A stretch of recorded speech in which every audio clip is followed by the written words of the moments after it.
বন্ধু বান্ধৱীসকল ফকিৰগঞ্জত বান পৰিস্থিতি অতি ভয়াবহ আসলতে ক'ব লাগিব যে ফকিৰগঞ্জৰ বাছমৰা গাঁৱৰ ইয়াতে আপোনালোকে মানুহৰ বসতি দেখিছে বানৰ পৰিস্থিতি অতি ভয়াবহ হৈছে ঘৰখন আসলতে বানৰ পৰা ৰক্ষা পাবলৈ ইতিমধ্যে তিনপাত ওলাই আছে আপোনালোকে দেখি আছে মই ঝুম কৰি দিছোঁ যাতে আপোনালোকে অলপ দেখিব পাৰে যে পানী ব্ৰহ্মপুত্ৰৰ পৰা একেবাৰে ব্ৰহ্মপুত্ৰ নদীৰ পৰা যিটো পানী আহি আছে আৰু যিকোনো মুহূৰ্তৰ ভিতৰত যিটো এটা ৰোড আছে বাছমৰাৰ পৰা ধাপানপাৰালৈকে যিটো মূল ৰোডটো এটা কালভাৰ্ট যিকোনো মুহূৰ্তৰ ভিতৰত কিন্তু উটুৱাই লৈ যাব পাৰে আসলতে ক'ব লাগিব বানৰ কবলত পৰিছে ফকিৰগঞ্জ অঞ্চলবাসী আৰু আসলতে ইয়াতে কিন্তু দেখিবলৈ পোৱা গৈছে স্থানীয় ৰাইজে বানৰ কবলৰ পৰা ৰক্ষা পাবলৈ কিন্তু ঘৰৰ টিন পাত ইতিমধ্যে লৈ আহি আছে আৰু লৈ কিন্তু ৰাস্তাত ইতিমধ্যে জমা কৰি আছে আপোনালোকক দেখুৱাই আছোঁ ৰাস্তাত ইতিমধ্যে আপোনালোকে চাওক সা সামগ্ৰী ঘৰৰ আচবাব পত্ৰ ইতিমধ্যে ৰাস্তাত আনিছে আৰু বানপানী যদি বৃদ্ধি হয় আৰু বৃদ্ধি হ'লে কিন্তু এই ৰাস্তাখনৰ ডুবি যাব ইয়াত আপোনালোকক দেখুৱাই আছোঁ ইয়াৰ পৰিৱেশটো আৰু বান পৰিস্থিতি অতি ভয়াবহ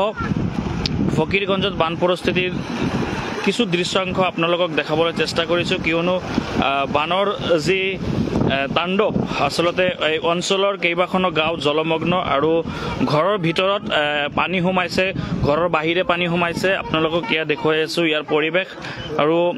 ঘৰৰ ভিতৰত পানী সোমাইছে আৰু স্থানীয় ৰাইজ টিনপাত লৈ ইতিমধ্যে আহি আছে আপোনালোকক দেখুৱাই আছোঁ গতিকে ঘৰৰ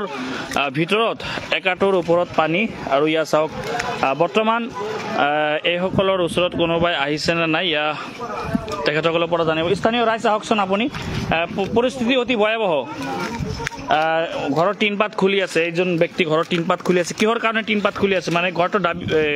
মানে মাটিৰ লগত গৈ আছে এনেকুৱা হৈছে নেকি কওকচোন মানে এখানে মানে ভাঙব বুলি মানে তাৰ ভয়তে আমাৰ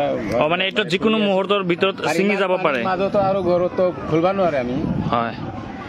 আছাদুল ইছলাম ভাই আপুনি লাইভত আহিছে এইটো ফকিৰগঞ্জৰ দৃশ্যাংশ মই দেখাই আছোঁ যিহেতু এই ৰোডটো যদি ছিঙি যায় এই ৰোডটো ছিঙি গ'লে কিন্তু এই ঘৰখন যিকোনো মুহূৰ্তৰ ভিতৰত কিন্তু উটুৱাই ল'ব আৰু তাৰ ফলত কিন্তু ঘৰৰ সা সামগ্ৰী তেখেতে কিন্তু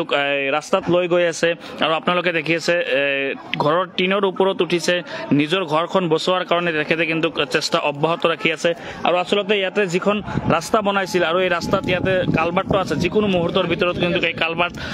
কামটো ৰানিং চলি আছে কৈছে কামটো মানে ৰানিং আৰু